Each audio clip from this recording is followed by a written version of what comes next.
तो बच्चों कल की एक्सरसाइज में हमने प्रश्नावली 2.1 का बेसिक पढ़ा था और आज हम प्रश्नावली 2.1 को सोल्व करेंगे। ठीक है, इसके अंदर कुल मिलाकर के 10 क्वेश्चन है बेटा, और 10 के 10 क्वेश्चन देखने की जरूरत नहीं है। ठीक है, पहले आप हर एक क्वेश्चन को खुद ट्राई करेंगे, जो सा क्वेश्चन निकल जाए बहुत अच्छी बात है, जो सा ना निकले वापस ट्राई करो, है ना। एक बार ट्राई करो, 2 बार ट्राई करो, 3 बार ट्राई करो, फिर भी नहीं निकल रहा है तो उसकी आप वीडियो देख लो, है ना, लेकिन पहले खुद ट्राई जरूर करो। ठीक है जी, तो मैं यहाँ से शुरू करवा देता हूँ। मुझे कराने तो बेसिकली सभी पढ़ेंगे, लेकिन मैं फिर भी आपसे कहूँगा कि आपको सिर्फ वही क्वेश्चन देखना है जो आपको नहीं आता। ठीक है जी, चलिए फर्स्ट क्वेश्चन देखो बेटा।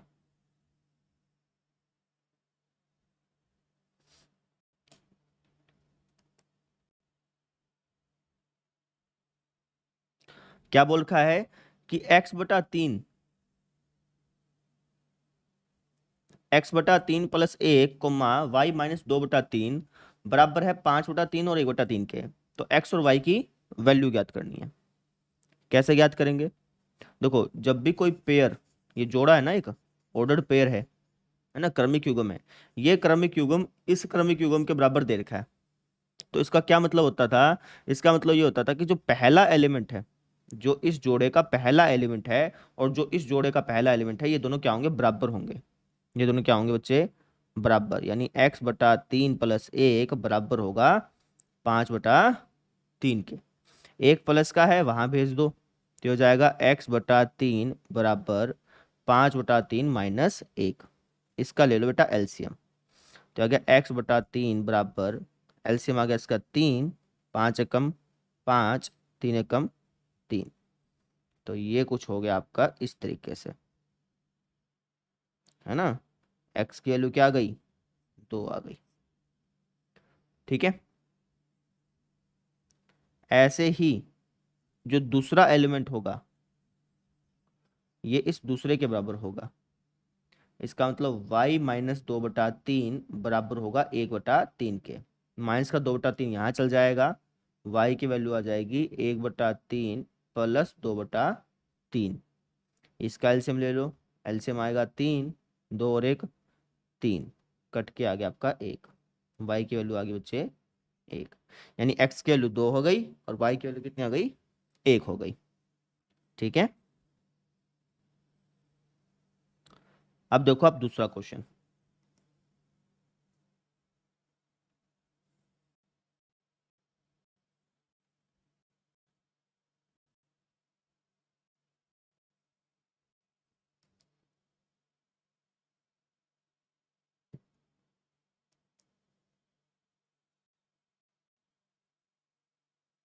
बोला है कि यदि समुच्चय ए में 3 अवयव हैं तथा समुच्चय बी में इसमें भी 3 एलिमेंट हैं, तो ए क्रॉस बी में अवयवों की संख्या ज्ञात करो। बहुत सिंपल है। नंबर ऑफ एलिमेंट दे रखे हैं ए के अंदर। ए के अंदर कितने एलिमेंट हैं? 3 एलिमेंट हैं। ठीक है, नंबर ऑफ एलिमेंट दे रखे हैं बी के अंदर। बी के अंदर कितने एलिमेंट हैं? 1 2 3, 3 एलिमेंट हैं। आपको बताने हैं कि A cross B, A cross B कह लो या फिर ए कार्तीय गुणन बी कह लो या ए कार्टेशियन प्रोडक्ट बी कह लो, तीनों का मतलब सेम है ना। मेन मुद्दा ये है कि आपको समझ में आना चाहिए। तो नंबर ऑफ एलिमेंट बताने हैं ए क्रॉस बी में। ए क्रॉस बी में एलिमेंट कितने होते हैं? ये बराबर होते हैं number of element in A गुणा में number of element in B. ठीक है ना। ए के अंदर कितने एलिमेंट हैं? 3। बी के अंदर कितने एलिमेंट हैं? 3। तो ये हो गया भैया 3 तिया 9, यानी ए क्रॉस बी के अंदर 9 एलिमेंट होंगे। कितने एलिमेंट होंगे? 9 एलिमेंट होंगे। ठीक है, अब देखिए आप तीसरा क्वेश्चन।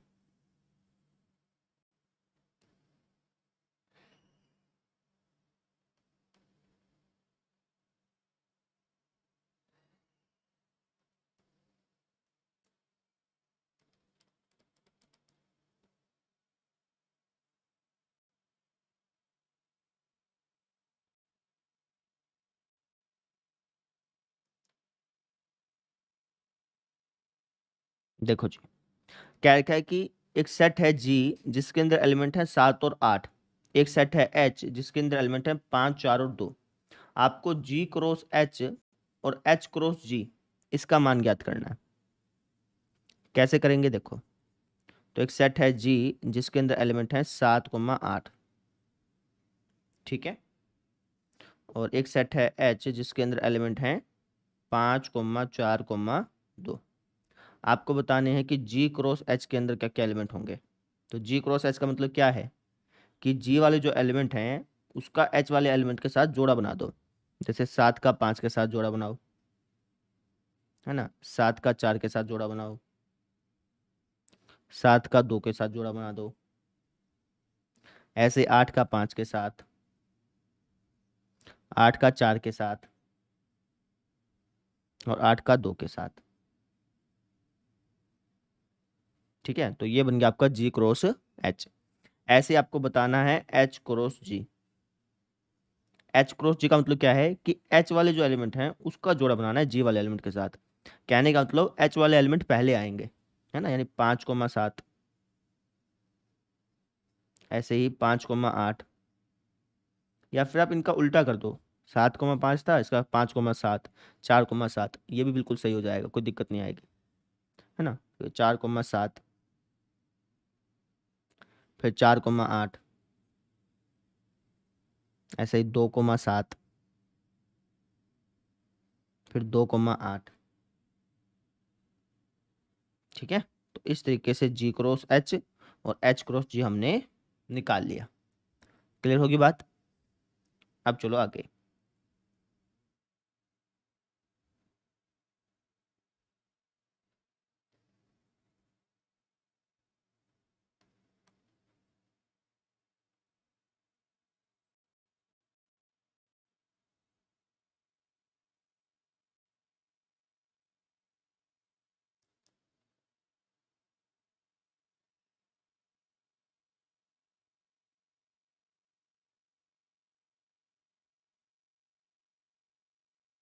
क्या कह रखा है कि बतलाइए कि निम्नलिखित कथनों में से प्रत्येक सत्य है अथवा असत्य है। अगर कथन असत्य है तो दिए गए कथन को सही बनाकर लिखिए। आपको कुछ एक स्टेटमेंट दे रखी है, आपने बताना है कि इनमें से कौन सी स्टेटमेंट ट्रू है और कौन सी स्टेटमेंट फॉल्स है। ठीक है, अगर कोई स्टेटमेंट फॉल्स है ना तो उसको सही बना करके लिखना है। जैसे पहला, यदि P बराबर है m कोमा n के और क्यू बराबर है n कोमा n के, n कोमा m के, तो P क्रॉस क्यू बराबर होगा इसके।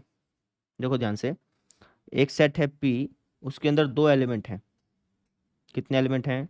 दो एलिमेंट हैं। एक सेट है क्यू, इसके अंदर भी दो एलिमेंट हैं। कितने एलिमेंट हैं? दो एलिमेंट हैं। ठीक है, तो P क्रॉस क्यू के अंदर कितने हो जाएंगे? दो दूनी चार हो जाने चाहिए। हमने पढ़ा था कार्तीय गुणन के, जब हम गुण पढ़ रहे थे, कार्टेशियन प्रोडक्ट के जब हम प्रॉपर्टीज पढ़ रहे थे, तो उस टाइम हमने पढ़ा था कि अगर कोई सेट P है उसके अंदर दो एलिमेंट हैं और कोई सेट क्यू है उसके अंदर दो एलिमेंट हैं, तो P क्रॉस क्यू के अंदर एलिमेंट कितने होने चाहिए? चार होने चाहिए। लेकिन आप यहाँ पे देखो, P क्रॉस क्यू के अंदर कितने एलिमेंट हैं? दो ही हैं। एक तो ये और एक ये। ठीक है, होने कितने चाहिए थे? चार। है कितने? दो। इसका मतलब ये कथन असत्य है ना। इसको सत्य करके लिखना पड़ेगा। कैसे? इसको सही भी तो लिखना पड़ेगा। तो पहले तो आप कहोगे कि यह कथन असत्य है। यह कथन असत्य है। ठीक है, तो इसका सही कथन क्या हो जाएगा? इसका हो जाएगा कि P के अगर अंदर दो एलिमेंट m कोमा n है, अगर P के अंदर दो एलिमेंट हैं m कोमा n और Q के अंदर दो एलिमेंट हैं n कोमा m, तो P क्रॉस Q के अंदर कितने एलिमेंट हो जाएंगे? ये हो जाएगा हमारा mn, mm, nn और nm। ठीक है, तो P क्रॉस Q के अंदर कितने एलिमेंट हो गए? चार। एक, दो, तीन और चार। क्लियर होगी बात। ठीक है, और इसने तो दो ही दे रखे थे, ऑब्वियसली इसका कथन गलत था, है ना। अब आ जाओ जी सेकंड पार्ट पे।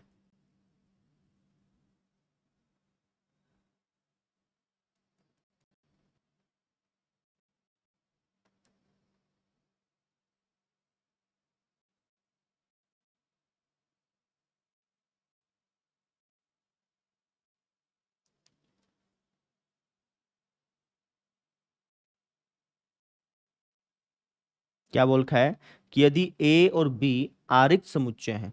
आरिक्त का मतलब होता है ऐसे समुच्चय जो खाली नहीं है। आरिक्त, रिक्त मैंने खाली होना, आरिक्त मैंने जो खाली नहीं है।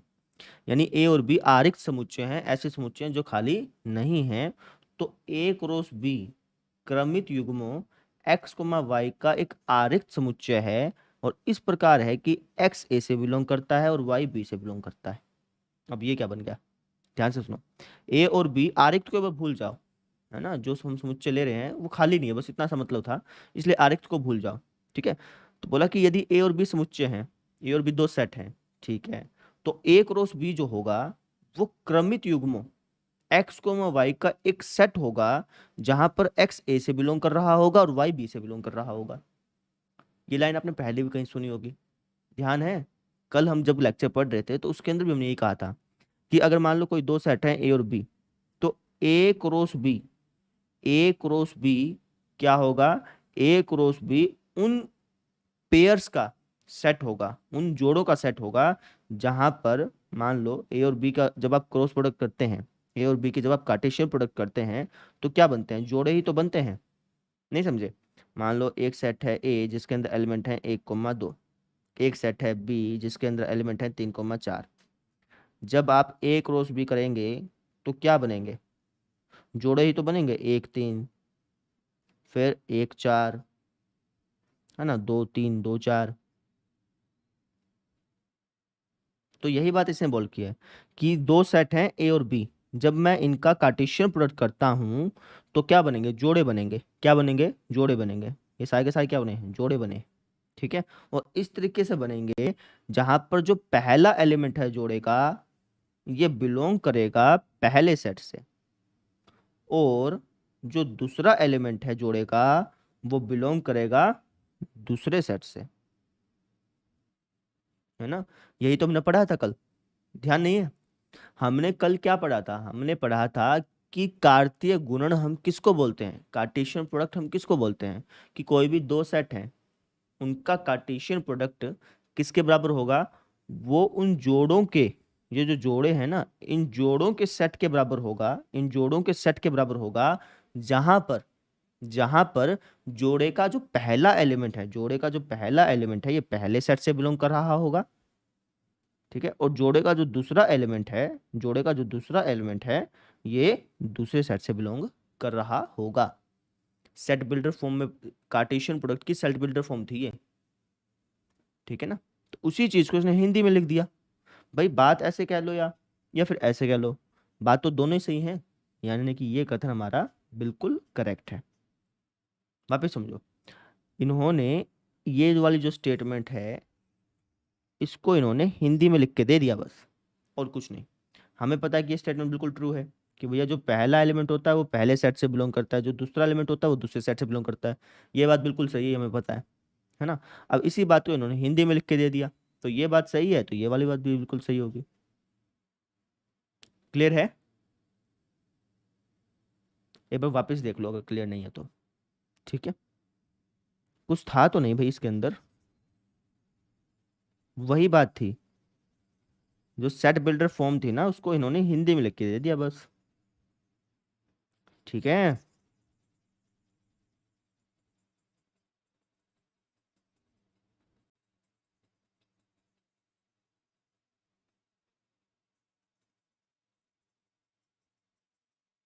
अब आ जाओ अगले प्रश्न पे।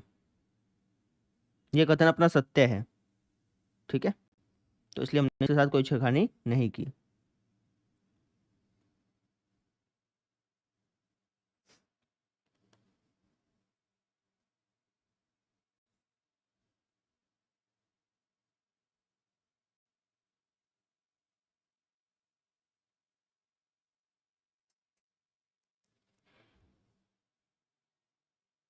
क्या बोल रखा है कि यदि a बराबर है 1,2 के और b बराबर है 3,4 के, तो a cross b intersection phi pi के बराबर होगा। देख लेते हैं। तो a है हमारा 1,2 के बराबर, b है हमारा 3,4 के बराबर। ठीक है, आपको बताना है ए क्रॉस बी इंटरसेक्शन फाई जो है ये फाई के बराबर होगा, ऐसे दर्शाना है, ऐसे पता करना है कि सही है या गलत है ना। तो ए क्या अपना 1,2, बी और फाई का जब हम इंटरसेक्शन करेंगे इस बी सेट का और फाई का, बी और फाई, फाई ये होता है ना, इन दोनों में कॉमन क्या है, इस सेट में और इस सेट में कॉमन क्या है, आपको भी इस सेट में तो कुछ कॉमन नहीं है, कुछ कॉमन नहीं है को मैथमेटिक्स की भाषा में हम कैसे लिखते हैं, फाई ही लिखते हैं। नहीं समझे, मैंने कहा कि बी और फाई में कॉमन क्या है, बी इंटरसेक्शन फाई का मतलब क्या है कि बी और इसके अंदर कॉमन क्या है। आप कहोगे जी इसके अंदर तो कुछ भी कॉमन नहीं है, इसके अंदर तो कुछ भी कॉमन नहीं है, कुछ भी कॉमन नहीं है, इसको आप मैथ की भाषा में कैसे लिखोगे, ऐसे ही लिखोगे ना, बताया था सेट चैप्टर में, ध्यान है ना। तो अब देखो आपको इस सेट का क्रॉस कार्टेशियन प्रोडक्ट करना है किसके साथ, फाई के साथ, इस सेट का कार्टेशियन प्रोडक्ट करना है किसके साथ, फाई के साथ। अब इसको मैं, देखो मैंने कुछ नहीं किया, ए का जगह ए लिख दिया, बी इंटरसेक्शन फाई का फाई बन गया कि बी और फाई में क्या कॉमन है, फाई कॉमन है, ऐसा हो गया, ठीक है। अब हमें इन दोनों का क्या करना है, क्रॉस करना है। तो क्रॉस कैसे करेंगे, तो इसको मैं ऐसे लिख दूं, खाली सेट है ना, तो इसको हम ऐसे भी तो लिख सकते हैं, ठीक है ना, फाई लिखूं या ऐसे लिखूं, बात तो एक ही है। अब मुझे ये बताओ इसके एलिमेंट और इसके अंदर एलिमेंट, इसके अंदर तो कोई एलिमेंट है नहीं वैसे, क्या मैं इनके जोड़े बना सकता हूँ। देखो कार्टेशियन प्रोडक्ट का मतलब क्या है कि आपको जोड़े बनाने हैं, जहां पर पहला जोड़े का पहला एलिमेंट पहले सेट से बिलोंग करता हो और दूसरा एलिमेंट दूसरे सेट से बिलोंग करता हो, यही मतलब होता है ना। लेकिन आप ये बताओ ना, इसका और इसका कहीं जोड़ा बन सकता है क्या, नहीं बन सकता, इसके अंदर एलिमेंट ही नहीं है। मान लो इसके अंदर एलिमेंट होते 3,4, तब तुम जोड़ा बना देते, क्या क्या 1,3 1,4 ऐसे करके जोड़े बना देते, लेकिन इसके अंदर तो कोई एलिमेंट है ही नहीं, इसके अंदर तो खाली पड़ा है सिस्टम, तो जोड़े कहाँ बने, ये जोड़ा है क्या, नहीं। तो इसका मतलब इसके जोड़े नहीं बनेंगे, इसके जोड़े नहीं बनेंगे, जोड़े नहीं बनेंगे, इसका आंसर नहीं होगा।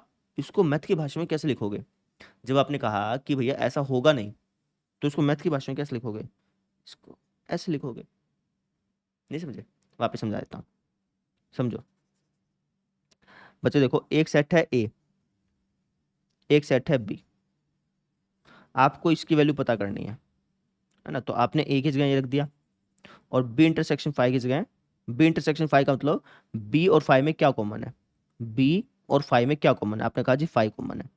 अब इन दोनों का आपने कर दिया जी क्रॉस, क्या कर दिया, क्रॉस, क्रॉस मतलब इसके एलिमेंट और इसके एलिमेंट्स का जोड़ा बनाना था, है ना। अब जोड़ा तो बनेगा नहीं क्योंकि तो खाली है ना, तो जोड़ा नहीं बनेगा, कुछ भी नहीं आएगा, इसका आंसर क्या आएगा, कुछ भी नहीं आएगा, इसका आंसर कुछ भी नहीं आएगा। कुछ भी नहीं जब भी आपको मैथ में सुन जाए तो आप उसको कैसे दर्शाओगे, फाइव से, है ना। तो इसका आंसर कोई कुछ भी नहीं आएगा, अब कुछ भी नहीं को कैसे लिखूंगा, फाइव से लिखूंगा, है ना। आप में से कोई कह सकते हैं सिर्फ जीरो लिख दो, नहीं, क्योंकि जब आपने जीरो लिख दिया तो वो तो एक एलिमेंट बन गया ना, इसका तो आंसर कुछ भी नहीं आएगा, तो कुछ भी नहीं को हम लिखेंगे कैसे, फाइव लिखेंगे बस।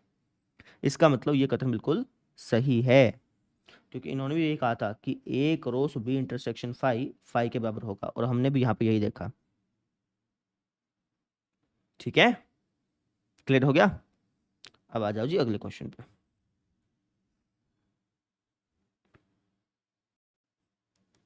फिफ्थ क्वेश्चन,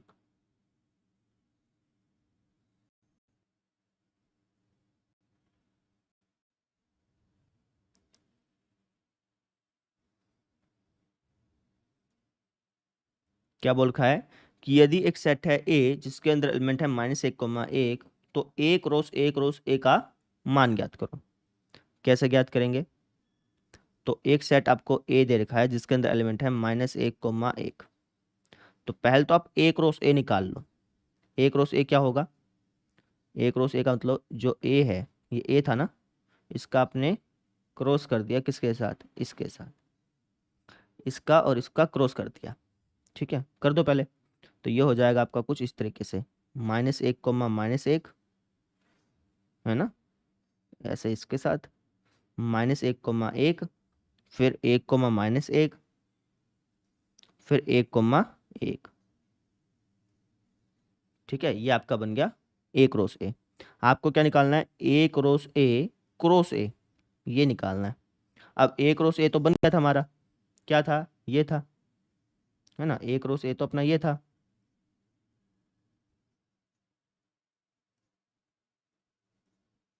ए क्रॉस ए तो ये था ना। इसका वापस से क्रॉस कर दो, किसके साथ? ए के साथ। नहीं समझे? ए क्रॉस ए तो अपना ये था बेटा, ठीक है। इसका आपने वापस से क्रॉस कर दिया, किसके साथ? ए के साथ।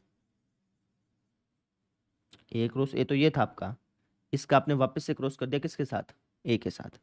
कर दो, तो कैसे दिखेगा आपको ये? आपको दिखेगा कुछ इस तरीके से, -1 -1। पहले इसको ले लो, है ना। ये जो है सबके साथ लग जाएगा, इसके साथ, इसके साथ, इसके साथ, इसके साथ। फिर ऐसे ही दूसरा लग जाएगा, 8 बन जाएंगे ये। 4 तो इसके अंदर है, 2 इसके अंदर, 4 दूनी 8 हो जाएंगे। तो -1 ले लो पहले तो इसके साथ, इसके साथ भी -1 ले लो, ये ले रहा हूँ उसके साथ, है ना।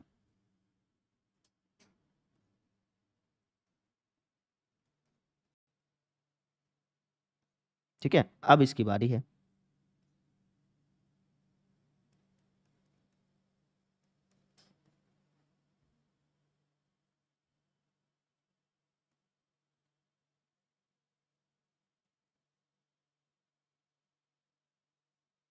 बात सुन मांगी।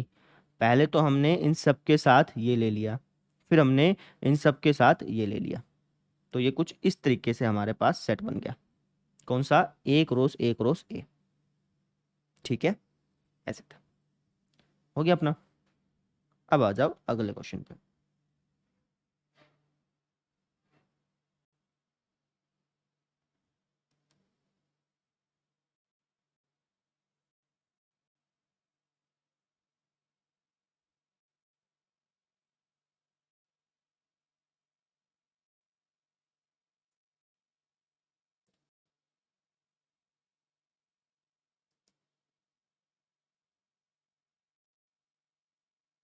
क्या बोला है कि यदि ए क्रॉस बी बराबर है A x A y B x B y के, तो ए और बी का मान ज्ञात करो। कर लेते हैं, क्या दिक्कत है। तो ए क्रॉस बी बराबर है इसके, तो ए और बी का मान ज्ञात करना है। हमने पढ़ा था कि जो जोड़े होते हैं ना, उन जोड़ों का जो पहला एलिमेंट होता है वो किससे बिलोंग करता है, बताना। जोड़ों का जो पहला एलिमेंट है वो किससे बिलोंग करता है? हमेशा पहले सेट से बिलोंग करता है। इसका मतलब ये हो गया कि ए बी और बी, अगर मैं बात करूं ए सेट की, तो उसके अंदर कौन कौन से एलिमेंट पाएंगे? ए बी और बी पाएगा।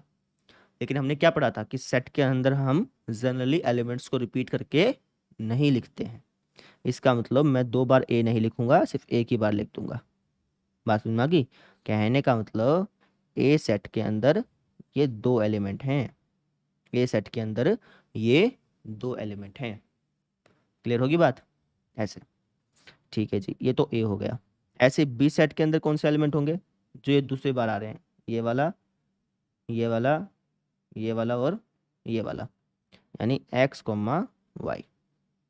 ए सेट के अंदर ये एलिमेंट हो गए, बी सेट के अंदर ये एलिमेंट हो गए। ठीक है, तो इस तरीके से हमारे पास ए और बी हमने ज्ञात कर लिया। क्लियर होगी? आप चाहे क्रॉस करके देख लो, 2 दूनी 4, 4 एलिमेंट बनेंगे और 4 यही बनेंगे अपने पास। ठीक है, अब आ जाओ अगले क्वेश्चन पर।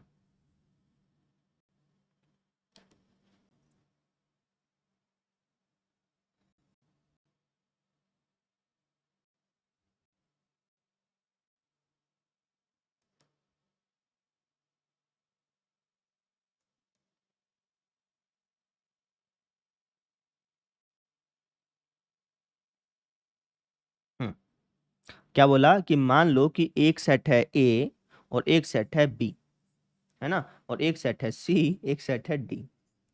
आपको सत्यापित करना है कि A cross B intersection C बराबर होगा A cross B intersection A cross C के।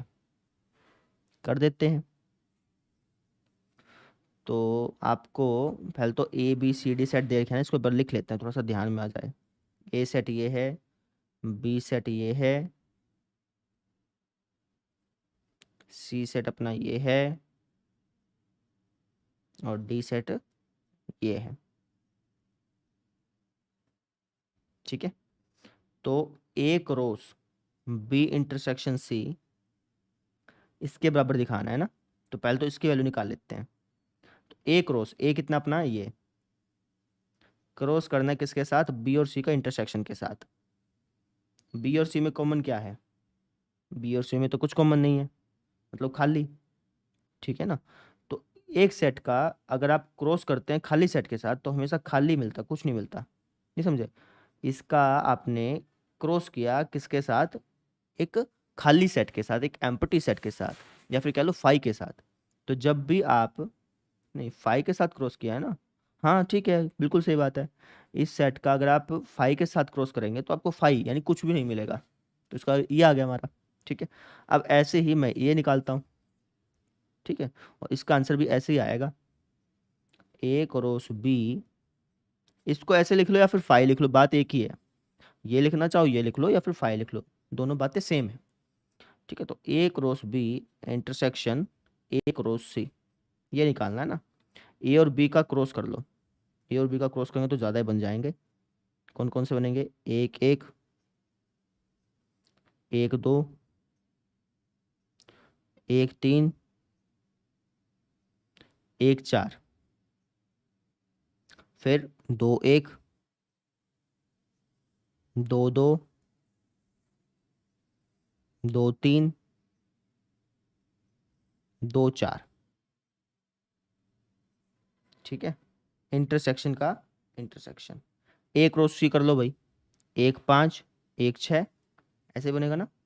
थोड़ा सा इस तरफ जा रहा हूँ मैं, एक पाँच, एक छः, और दो पाँच दो छः, दो पाँच दो छः, ऐसा बन गया, ठीक है।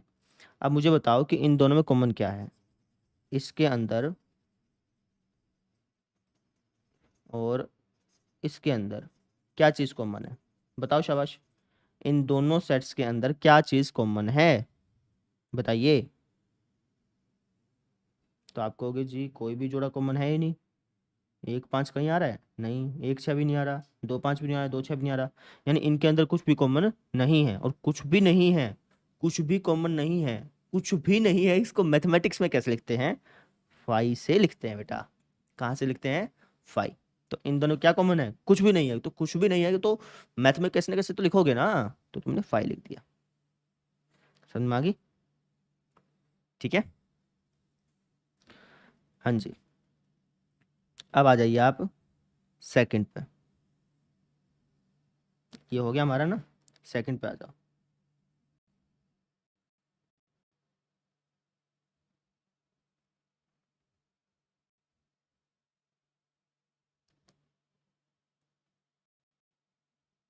क्या बोल रखा है कि ए क्रॉस सी और बी क्रॉस डी का एक उपसमुच्चय है।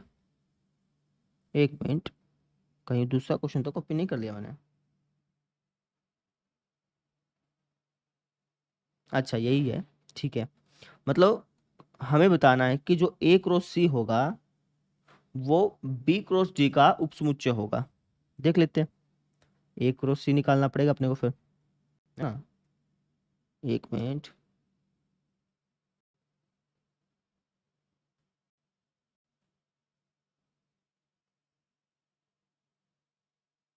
ए क्रॉस सी कैसे निकालेंगे भैया, ए क्रॉस सी निकाल दो, है ना, मैं यहाँ पे निकाल लेता हूँ इसको, फिर नीचे ले जाऊंगा। ए क्रॉस सी क्या हो जाएगा हमारा, 1,5, फिर 1,6, 2,5 और 2,6, ये हो गया हमारा ए क्रॉस सी। इसको पर नीचे ले जाएंगे। और कौन सा था, बी क्रॉस डी, है ना, बी क्रॉस डी, बी और डी का क्रॉस करना है, ये तो लंबा पड़ेगा ना। 1,5, 2,5, फिर 3,5, 4,5। भाई बी क्रॉस डी तो बहुत ज़्यादा लंबा पड़ जाएगा ना, 4 चौके 16 हो जाएंगे अंक इसके अंदर। चलो कोई बात नहीं, बना देते हैं। 2,5, समझ में आई, 2,5, 2,6, 2,7, 2,8। इसको खुद ब खुद करो, क्वेश्चन देखने की आपको जरूरत नहीं पड़नी चाहिए। 3,5, 3,6, 3,7, 3,8। ऐसे ही 4,5, 4,6, 4,7, 4,8। ठीक है ना। तो बी क्रॉस डी हमारा ये बन गया। अब मुझे बताओ कि क्या A cross C B cross D का सबसेट है या नहीं है। उपसमुच्चय का मतलब सबसेट ना। क्या A cross C B cross D का सबसेट है या नहीं है। सबसेट का मतलब क्या होता है कि इसके अंदर जितने एलिमेंट आ रहे हैं, क्या ये सारे के सारे एलिमेंट इसके अंदर भी आ रहे हैं या नहीं आ रहे। देख लेते हैं। 1,5, 1,5 आ रहा है, ये आ रहा है भैया। 1,6 यहाँ पे भी है और 1,6 है यहाँ पे।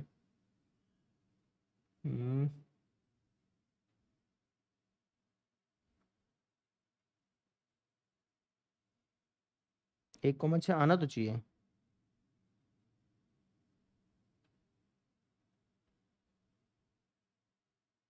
अच्छा,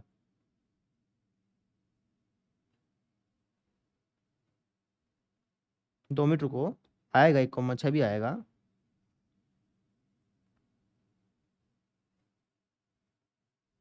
यहाँ पे मैंने 2 बार लिख दिया ना। 1,5, फिर 1,6 लिखना भूल गया क्या मैं। 1,5, 2,5, 3,5, 4,5 ऐसे, फिर 1,6, 2,6, 3,6, 4,6 ऐसे लिखना था। यहाँ पे मैंने मिस्टेक कर दी। बी क्रॉस डी जो है ये मैंने गलत कर दिया बेटा। सॉरी, गलती हो गई बच्चे, यहाँ पे मिस्टेक हो गई थोड़ी सी। वापस कर लेते, कोई बात नहीं।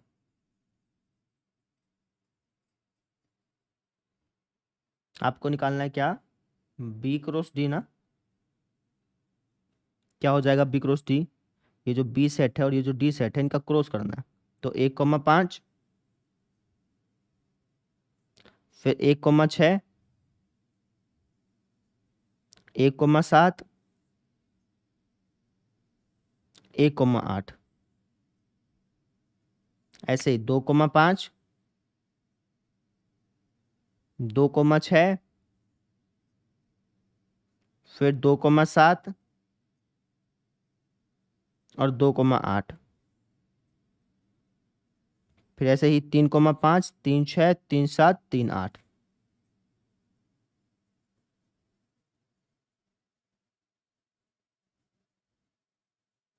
ऐसे ही 4,5, 4,6, 4,7, 4,8।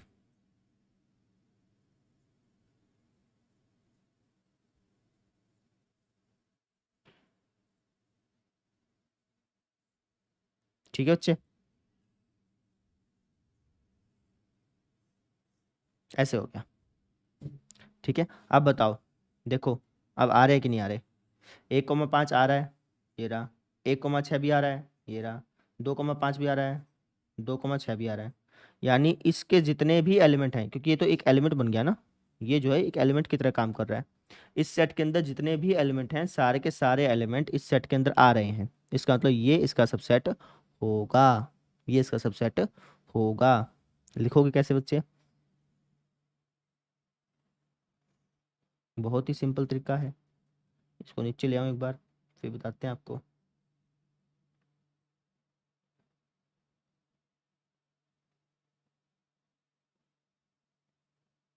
देखो जी,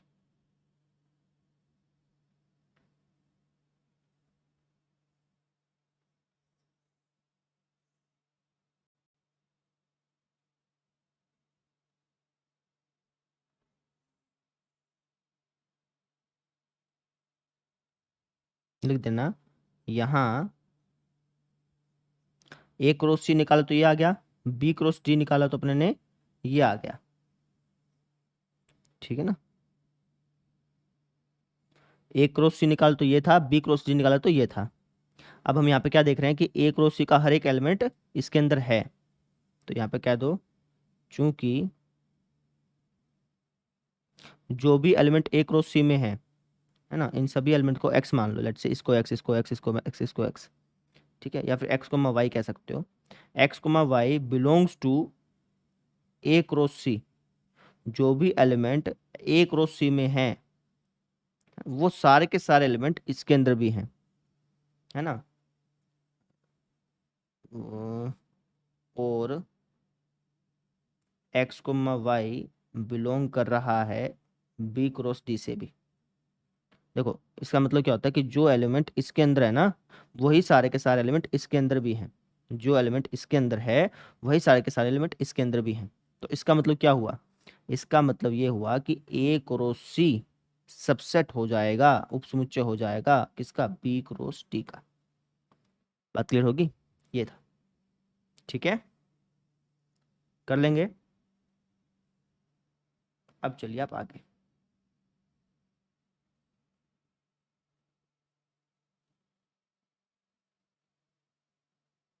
हो गया 8वां क्वेश्चन।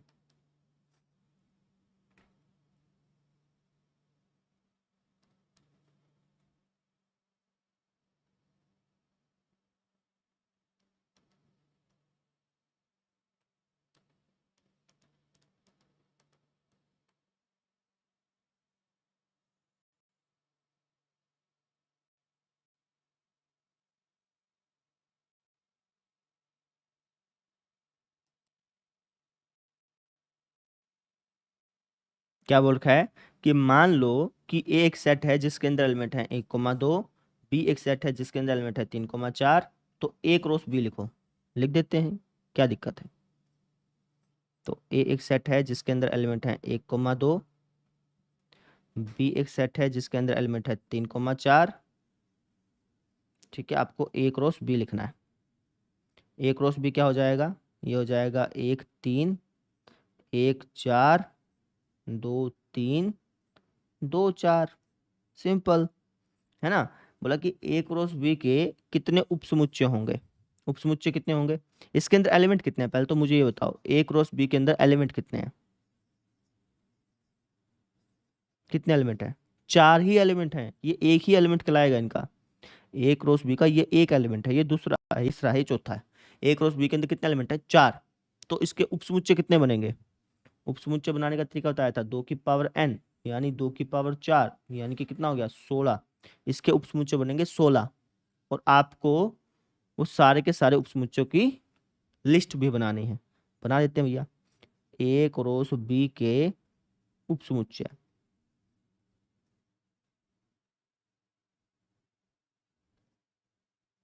ठीक है ना? तो पहले तो एक एक करके एलिमेंट ले लो। तो एक तो बन गया ये। ठीक है, एक बन गया अपना ये, एक बन गया ये। उपसमुच्चय होते क्या है कि जिनके जो एलिमेंट है पहले तो एक एक करके ले लो। ठीक है, फिर दो दो करके ले लो, फिर तीन तीन करके ले लो, फिर चार चार ले लो। ठीक है, तो ये तो 4 उपसमुच्चय ये बन गए, है ना? कितने बनेंगे टोटल मिला करके? 16 बनेंगे ना? तो एक एक करके तो ये बन गए, फिर दो दो करके ले लो। तो 1,3 1,4। ठीक है, 1,3 2,3। ठीक है जी, फिर 1,3 2,4। मैंने इसको इसके साथ ले लिया, इसके साथ ले लिया, इसके साथ ले लिया। ठीक है ना? अच्छा, अब ऐसे ही अगर मैं देखूं 1,4 को इसके साथ भी ले सकता हूँ, है ना? 1,4 और 1,3 ऐसे ले लो। लेकिन ये दोनों चीज़ें सेम हो जाएंगी। क्यों? क्योंकि ये सेट है। करली ब्रैकेट से समझो, ये करली ब्रैकेट लग गया, इसका मतलब ये सेट है। सेट के अंदर ऑर्डर मायने नहीं रखता। तो आप ऐसे लिखो या ऐसे लिखो, बात दोनों की सेम ही होती। तो इसलिए वापस लिखने की जरूरत नहीं है, दोनों सेम ही चीज़ है ना, इसलिए। तो 1,4 ये तो होगा नहीं। 1,4 2,3 लिख दें, ये आए नहीं ना अभी तक। 1,4 2,3, फिर 1,4 2,4, फिर हो गया 1,4 2,3 1,4 2,4।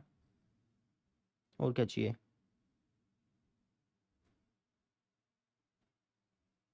ये हो गया। ठीक है, फिर 2,3 के किसके साथ लिखूं? 2,3 का 1,3 के साथ हो सकता है? नहीं। हो लिया। 2,3 का 1,4 के साथ, देखो भाई, ये हो लिया। 2,3 का 2,4 के साथ नहीं हुआ, इसको लिख दो। ठीक है ना? अभी आपको ये लग रहा होगा यार क्या बकवासबाजी कर रहे जा रहे हैं, है ना, क्या लिखे जा रही हैं, है ना। मतलब इतने आसान आसान से क्वेश्चन लग रहे होंगे, आपको लग रहा होगा कि यार मतलब ऐसे लेवल के क्वेश्चन आएंगे क्या। बच्चे ये स्टार्टिंग है इसलिए आपको ये हल्का हल्का लग रहा है। जैसे जैसे आप आगे बढ़ते जाओगे क्वेश्चंस का लेवल बढ़ता जाएगा। ठीक है, तो एक एक करके हमने ले लिए, दो दो करके हमने ले लिए, अब तीन तीन करके ले लो, इन तीनों को ले लो।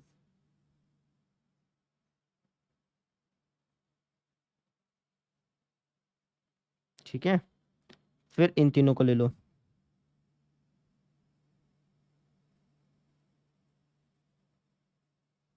ठीक है जी, इसके बाद देखना पड़ेगा।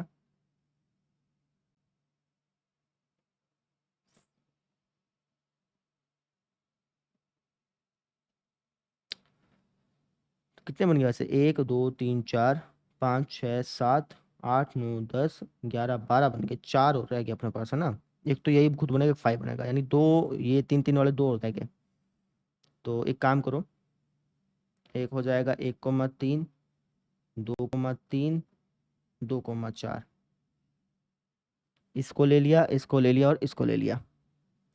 ऐसे ही इसमें ले लो 1,4, 2,3 और 1,3, ये बन गए अपने पास। ठीक है ना, थोड़ा सा दिमाग लगा के करना पड़ेगा और कुछ नहीं है। ठीक है, और इसके अलावा तो कुछ बनेगा नहीं, आप चेक करके देख लो। 1,3, 1,4 और 2,4, 1,3, 1,4 और 2,4 बोला इन्होंने, ये आ गया क्या। इतने बनेंगे शायद, और कोई तीन में कुछ और सिस्टम बन सकता है, देख लेते हैं। देखो, चार ये हो गए, 5 6 7 ये, 8 9 10 ये, 11 12 ये हो गया, 13 14 ये हो गया, 16 बनेंगे ना। तो बस यही बनेंगे बच्चे। अच्छा एक बार चारों को ले लो, एक बार तो चारों को ले लो।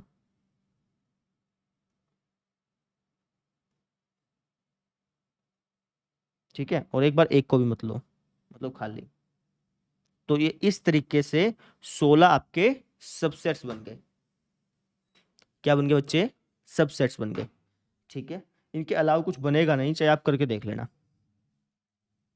क्लियर है, चलो अब आ जाओ अगले क्वेश्चन पे। 9वां और 10वां।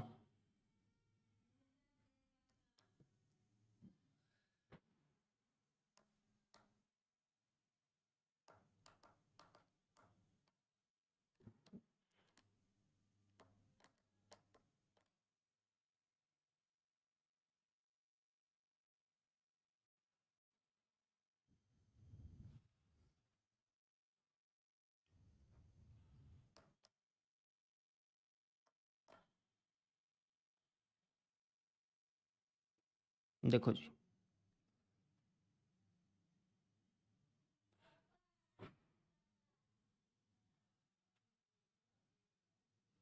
क्या कह रखा है कि मान लो कि ए और बी दो समुच्चय हैं, और इस तरीके से हैं कि number of element in A बराबर है 3 और number of element in B बराबर है 2 के। तो यदि x comma 1, y comma 2, z comma 1 A cross B में है, तो ए और बी का मान ज्ञात करो, जहां x y और z भिन्न भिन्न अवयव हैं। ठीक है जी, ए के अंदर एलिमेंट कितने बेटा, 3 हैं, बी के अंदर एलिमेंट कितने हैं, 2 हैं। ठीक है, और बोला कि ए क्रॉस बी के अंदर, मुझे ये बताओ, अगर ए के अंदर 3 एलिमेंट हैं, बी के अंदर 2 एलिमेंट हैं, तो ए क्रॉस बी के अंदर कितने एलिमेंट बनेंगे, 3 दूनी 6 एलिमेंट होने चाहिए, है ना। इसमें से 6 जोड़े बनने चाहिए, ऐसे कह लो चाहे, 6 जोड़े बनने चाहिए, लेकिन इसमें से हमें सिर्फ 3 ही जोड़े दिए हैं। एक ये जोड़ा दिया है, एक ये जोड़ा दिया है,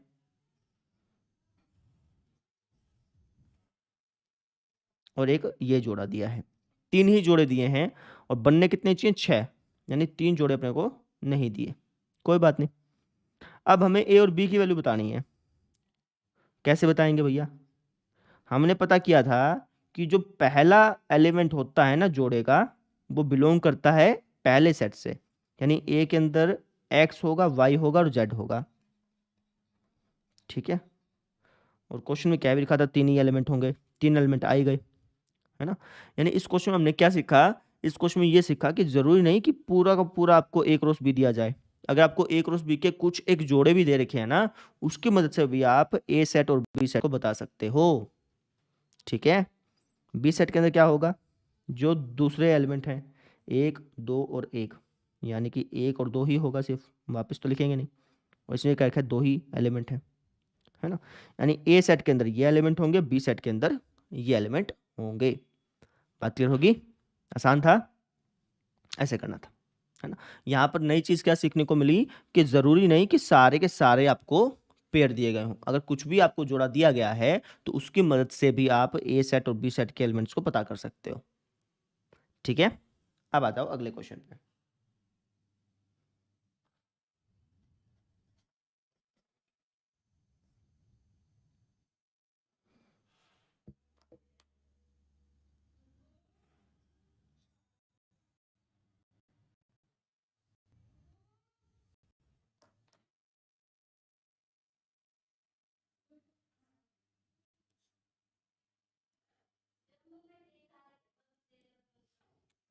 क्या बोल रखा है कि कार्तीय गुणन ए क्रॉस ए में 9 अवयव हैं।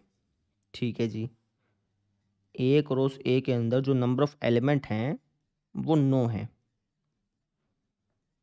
है ना, जिनमें -1,0 और 0,1 भी है। अच्छा, समुच्चय ए ज्ञात करना है तथा ए क्रॉस ए के सारे एलिमेंट भी ज्ञात करने हैं।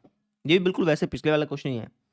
मतलब समझो, ए क्रॉस ए के अंदर 9 एलिमेंट हैं, ए क्रॉस ए के अंदर 9 जोड़े हैं। कितने जोड़े हैं, 9 जोड़े हैं। जैसे एक जोड़ा है ये, है ना, जो कि आपको दे रखा -1,0, एक जोड़ा है 0,1, ऐसे करते करते 9 जोड़े बेटा, 3 4 5 6 7 8 और 9, है ना। इसमें से सिर्फ 2 ही जोड़े आपको दिए हैं, बाकी जोड़े आपको बताने। अब कैसे बताएंगे वो समझते हैं। तो हमने अभी देखा कि जो पहला एलिमेंट होता है जोड़े का, जो पहला एलिमेंट होता है ये बिलोंग करता है पहले सेट से। इसका मतलब ए के अंदर -1 होगा और 0 होगा। ठीक है, जो दूसरा एलिमेंट होता है बेटा वो भी बिलोंग करता है दूसरे सेट से। दूसरा सेट भी अब की बार ए ही है, यानी ए के अंदर 0 और 1 भी होगा। समझो, ए के अंदर -1 और 0 भी होगा, और ए के अंदर 0 और 1 भी होगा। तो 0 तो आ ही गया, 0 तो आ ही गया, आप डायरेक्टली 1 लिख दो। नहीं समझे, दोनों ही ए है ना बेटा। आप ये समझो, -1 ए में है, 0 भी ए में है। ठीक है, 0 ए में है, 1 ए में है, तो ए के अंदर ये 3 एलिमेंट नहीं हो गए। समझे, -1 ए में है, 0 ए में है, 0 ए में है और 1 भी ए में है, तो ए के अंदर तो टोटल मिलाकर कितने एलिमेंट हो गए, 3 एलिमेंट हो गए। कितने एलिमेंट हो गए बेटा, 3 एलिमेंट हो गए, वो हमने लिख दिए। समझ में आई मेरी बात, ऐसे। ठीक है, आगे देखो, इसको थोड़ा सा मैं छोटा कर रहा हूँ क्योंकि मेरे पास अब जगह नहीं बची ना, इसलिए।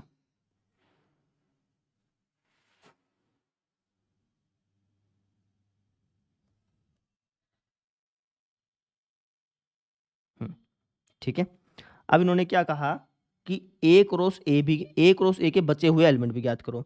अब आपको ए तो पता चल ही गया, ए क्रॉस ए निकाल सकते हो आसानी से। ए क्रॉस ए क्या होगा, इसका आपने क्रॉस कराना है ए के साथ, इसका आपने क्रॉस करा देना है, इसका आपने इसी के साथ क्रॉस करा देना है। क्या हो जाएगा, ये हो जाएगा -1 -1। पहले तो मैं इस एलिमेंट को लेकर चल रहा हूँ ना, इस एलिमेंट को लेकर चल रहा हूँ, सबके साथ क्रॉस करा रहा हूँ। फिर -1 0, -1 1, फिर 0 0 0 नहीं, 0 0 क्यों, 0 -1, 0 -1, फिर 0 0, फिर 0 1, है ना। ऐसे 1 -1, 1 0 और 1 1,